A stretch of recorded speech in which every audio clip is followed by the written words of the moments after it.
Hi, this is Peter. I've recorded quite a few things now for YouTube, and some have asked me, can I go into a little bit more detail about what I actually use in my home studio? So that's the meaning of this video. It's only going to last about 5 minutes, so stick with me if you want to do this sort of thing yourself.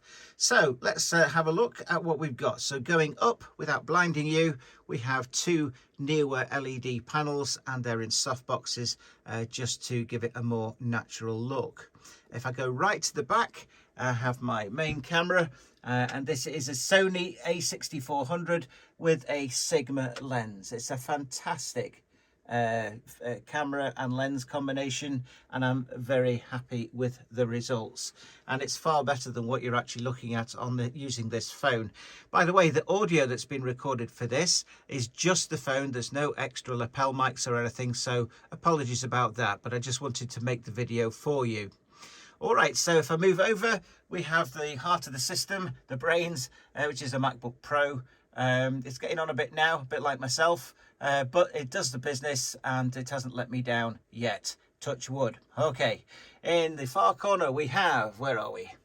Here we go. So a pair of focal monitors. Now monitors differ from like bookshelf speakers. They look the same, but they're set up differently to give you a more flat or accurate response of what's been recorded, and it's especially useful when you're mixing stuff such as vocals or acoustic instruments, etc. So those are focal studio monitors. Very happy with those.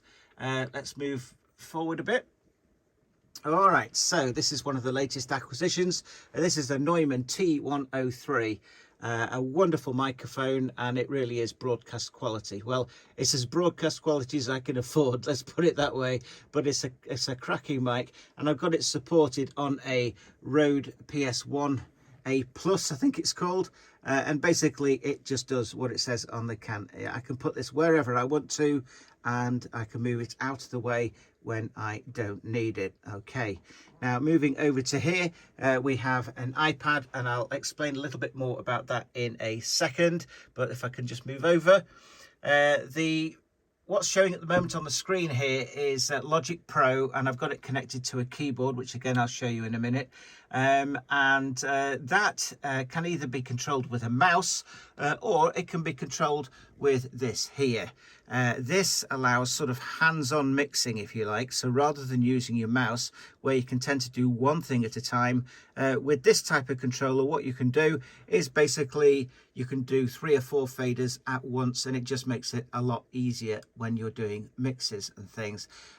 So just to show you how it's all connected, if I was to move with the mouse, say this fader here, watch this. See, I'm not actually touching this, yet it's moving and responding to what is on. If you can see that there, and see that there. Now vice versa, if I was to grab this one, obviously it's going to change that as well. So it's a very clever system, and it gives you hands-on control. Now moving over to here, I'll let you do more research on this, but this basically is a 32-bit float digital recorder, 2 tracks, and it's fabulous. You cannot do a wrong recording. Everything is recordable. So basically, if you want to research this, check out Zoom's own website on the F3, a cracking little device. Now over to the left is my sort of mixer for the studio, and this is a Behringer, and it's a Behringer Flow 8. Nice thing about this is it's nice and compact, and basically what you've got to get used to when you kind of change this from, oops, couldn't do that again, when you come from like an analog desk, what you've got to remember is that it works off a series of menus, and like one fader like this one, for example, can probably do 3 or 4 different things. So you've got to get that in your head, that depending on what menu you're in. So it can be just a general fader for an input level. It can be a fader for a return coming back in, say from an auxiliary. That could be there. It could be a fader for the amount of level you want as in effect level. So again, you can change reverb or delay with here. You can change the time, the speed, the depth, everything using the same button. So once you've got your head around that, it's a fantastic bit of kit, and I'm very happy to have it. Now, I did say I would come back to something, which is this, which is over here on the iPad.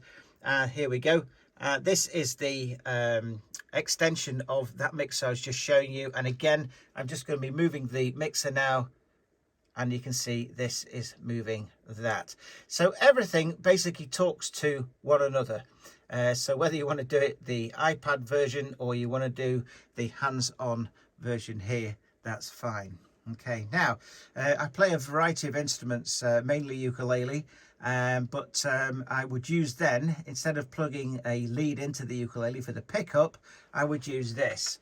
So this is a wireless system. This is made by Line 6, and it's called the G10S. I also have a G10, and yeah, sometimes a bit temperamental. I don't disagree. When I'm live, it can be a bit of a nuisance, but depending on who else is on the stage and using the same equipment. That said, 99 times out of 100, it's okay. Moving down, a pair of Sony's, and yeah, 7506 cracking headphones, really full range. And it's nice to have those as an alternative to mixing with the focal monitors, which I mentioned before, just to give you a different sort of aspect.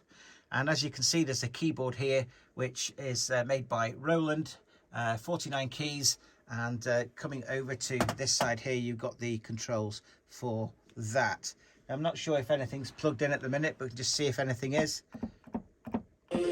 Oh yes, we've got something there. So basically, using this system, I'm now just going to press some keys, and we should have hopefully like a choir or something here.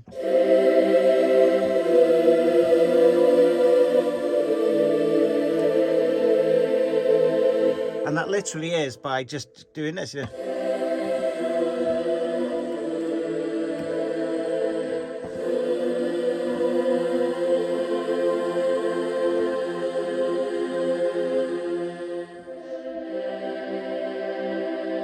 So you get the idea. So that's like a little choir sample. Using Logic Pro, I've got a variety of instruments which are real instruments that have been recorded, and you get them back and play them musically via the keyboard. So crazy stuff like a church organ. You wouldn't believe the sound of that, and it probably wouldn't come across if I just recorded it on the phone. But believe me, when you play a church organ in a room, a tiny room like this, and you get all the reverberation and reflection of the sounds from the walls where it was recorded, it is just amazing. Okay, so I hope you've enjoyed this little introduction to my home studio. If you've got any questions at all, please leave your questions in the comments. I always like to see them. And until the next one, this is me signing off. Ta-ra.